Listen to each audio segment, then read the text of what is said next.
and it's not on the list, you can run it by us. However, this is due Thursday, November 18th. So that's 2 days from today at 11:59 p.m. It's a discussion post on Canvas. If you have not submitted a post, you will not be able to read any of the other posts. Once you have posted, you will be able to see the other posts, okay? If you have already posted and your post does not follow the directions, there's an issue like you have a direct quote or something, you don't include the citation, or at least the reference. All you got to do is like copy which one you use to this, the URL basically, and post it at the end, so we can go and look at it as well. There's also more detail, the same directions here. So it's right there for you as a document. But this is due by 11:59 on a Thursday evening. So it's an opportunity for you to go create or generate your own knowledge by learning more about a particular primate species that is of interest to you. Non-human, living primate. Okay? And one other announcement is that for class Tuesday, next Tuesday, the week of Thanksgiving, right? We will not meet in here. There will be a video to stream from the library. So if you choose to do it at our regular class time, great, right? That'll be available, the link and the information will be available to you. If you want to watch it later, that's fine as well, right? So instead of meeting here in person, there will be a almost class length long video. It'll be a full length video, 50 to 60 minutes to view. And you can do it whenever it is that you so choose to. It will be on exam 3. It will be covered on exam 3. So it's not filler, it is important content. So there'll be a link posted before that class period, all that kind of stuff, right? So that gives you some flexibility next week to use as you wish, right? Anybody have a problem with that? Nope. All right, good. Now what we're going to do is pick up with the evolution of bipedalism. So we looked last class period at like what are the physical attributes of bipedalism, what we would expect to see in a skeleton that would be indicative of bipedalism, what are the traits that are directly associated with bipedalism, and what are the associated traits.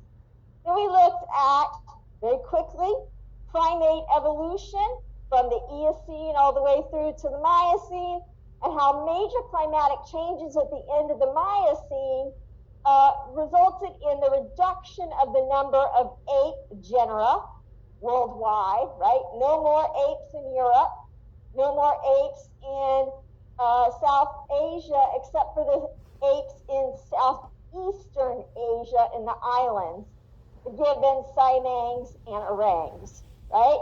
And then in Africa, we end up with 3 major groups of apes: ancestors to the gorillas, ancestors to chimps and bonobos, and the ancestors to us, right?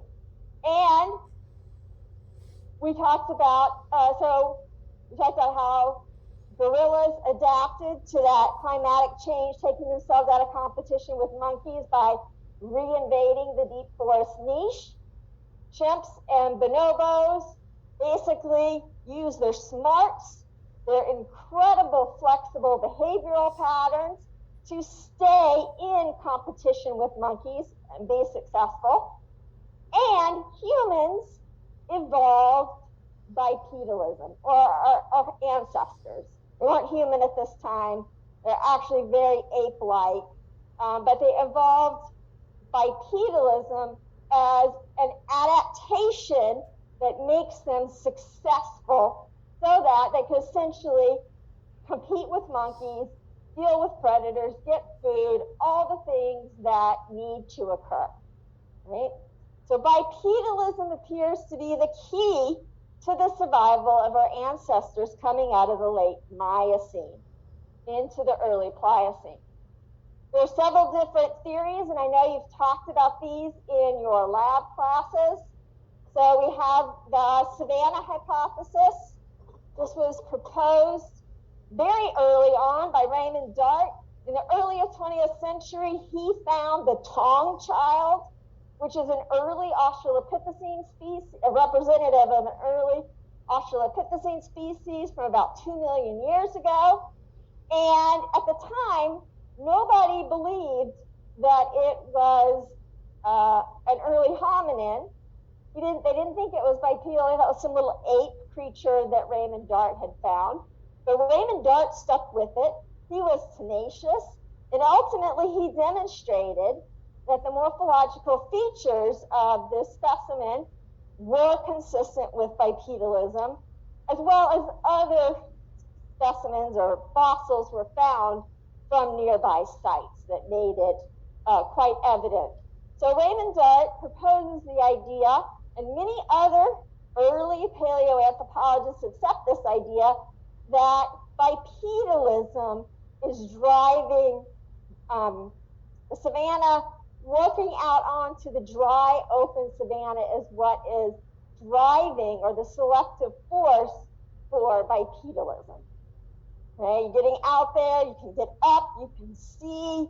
There's all sorts of things that getting up on the hind limbs and operating on the dry African savanna, where there are trees, but there aren't that many trees.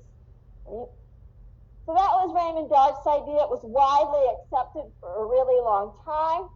We now know that some of the earliest hominins come from sites that were likely forested, if not dense jungle.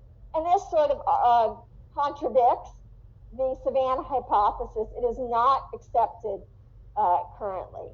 We know from both morphological evidence as well as climatic reconstructions, as well as sites from where hominins fossils are coming, that the savanna was not the original habitat for the earliest bipeds or the earliest hominins. There's a provisioning hypothesis. This kind of goes hand in hand with the man, the hunter hypothesis. The idea that getting up on the hind limbs frees the hands. This means that the hands can be used for carrying food. And when Owen Lovejoy originally proposed this, and again, a number of paleoanthropologists and archaeologists bought into this, they thought they were recognizing home sites, basically home-based archaeological sites that were home-based locations, things of that nature, where these early hominins were going out killing, right, hunting and killing, man the hunter, bringing those animals and other foodstuffs back, provisioning either a nuclear family or an extended family, sort of like the idea of the groups that we see a lot of primates live in, that extended family, and that this would be selective forces for bipedalism. And it's true that they probably did free the hands, but the use of the hands after the evolution of bipedalism is probably a more accurate sequence. It wasn't like you do it and it's like, oh, hands free. It was like you become bipedal, you function for millennia, and then it becomes apparent that there's a lot more you can do with the hands. No evidence for hunting among early hominins. It's not till about 2.5 million years ago that we get any evidence of hunting, and we have hominins going back to 7-8 million years ago. Right? So this is definitely a benefit. Carrying, using the hands for other tasks is definitely a benefit of bipedalism. There probably wasn't a driving force, a selective force, as we'll see. There's also the thermoregulation hypothesis that, and this kind of goes with the savanna hypothesis, you're getting out in the open sun, having a broad back exposed to the sun means that you're going to be retaining a lot of heat, whereas being upright, only the tops of your heads and the tops of your shoulders are truly exposed during the hottest parts of the day. Also, well, energy efficiency is the idea that bipedalism is more energetically efficient. Right? There's probably an element of the thermoregulation hypothesis, whereas modern humans, do we retain hair? Right? Or thick hair on the tops of our heads, which serves to protect the tops of our heads and our brains from intense UV radiation. That's why when it's really hot and sunny out, people like to put on hats. It intensifies that effect, right? And we also retain hair in adults in the armpit and in the groin area. And those are likely to designed or retained because it transmits scent, right? There are certain scents, the pheromones and other things that are transmitted through our sweat. And when it gets in the hair, it actually has a more potent effect, right? So the patchy forest hypothesis, and this kind of gets us into where we're talking about more tree activity, and this is traveling between trees across the open savanna from one patch of trees to another, or seeing over tall grasses, sort of like a lot of savanna primates do today. They stand up to look and see, right? We saw little burbits doing this, and other small baboons do it. Lots of them do it. They get up so that they can see what's going on over the grasses, right? So this one's been around for a while as well by Rodman and McHenry. But as we know, again, it seems that bipedalism first evolved in a more forested environment. And then that brings us to the postural feeding hypothesis. And the idea is that bipedalism is an efficient locomotor form for going from tree patch to tree patch. However, probably not out in an open savanna. And then once you get to the trees, if you have to access arboreal foods, you can stand directly upright. You can reach higher into the trees. And again, the terminal branches are where the ripe fruit's going to be. So you want to get out towards the end. So it enhances the ability to do that. And then we'll see that being bipedal, and as you well know, being bipedal, like we are today even, does not keep you from climbing a tree, right? You can climb a tree. If it has enough branches, you can get on up there. And I'm not particularly proficient at it, but I've done it plenty of times. And, we're still capable of it. And what we'll see is that these early hominins would have been even more adapted to both arboreal and terrestrial life. So the idea of postural feeding sort of combines both the best of a terrestrial adaptation, energetically efficient locomotion, some thermoregulation, traveling from large patches of trees to large patches of trees, although not out across an open savanna. And then once you get to the trees, you're able to access the foods more easily. So those are the different hypotheses about why bipedalism. And as I mentioned, there's evidence for almost every one. The only one that really kind of the first two I threw out sort of get probably outside the range of realism, not truly supported by the evidence we have today. However, parts of each of the thermoregulation, provisioning, not provisioning, sorry, patchy forest and postural feeding probably all play into it, small elements of it. And obviously, once the hands are freed, then their use would be a natural adaptation, especially given how dexterous, mobile, and the precision grip, power grip that we have. It becomes obvious that using the hands as something more than a grasping hand for arboreal use would be the next step.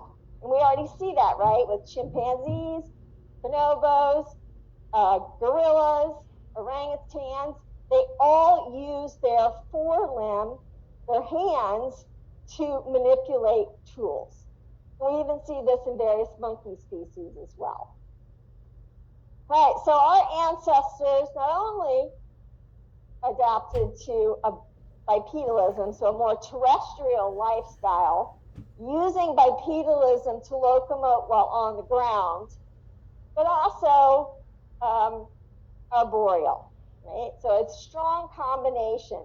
However we do it differently, this is kind of like what chimps did by staying versatile, staying both terrestrial and arboreal. The chimps have retained their true suspensory locomotor pattern. They've not evolved bipedalism. They still have a grasping foot, right? They are fast. As quadrupeds, they're fast, they're powerful, and in the trees, they can be insanely acrobatic, as you've seen in some of the videos we looked at, like the hunting videos, their abilities to quickly climb and move through the trees. Our ancestors really lost sort of the ability to be so quick, dexterous, moving in the trees in order to be more energy efficient when locomoting on the ground. However, the anatomical patterns that we see in the skeletons of these early hominins indicate they were also using arboreal behavior quite a bit, climbing up into the trees for food, primarily, probably. Remember, fruit is a favored food resource. It's fairly nutritious, and that's going to be found in trees. Also, safety in trees to get away from predators, places to sleep at night. So we see this combination of terrestrial and arboreal behavior. And that, as we'll talk about in just a second, the next presentation is borne out by the evidence we get both from locations where we get early hominin fossils and climatic reconstructions for those areas, the morphological patterns that we see in those fossils, as well as other evidence. All right, so go ahead and get Canvas open if it's not already open. We do have a class participation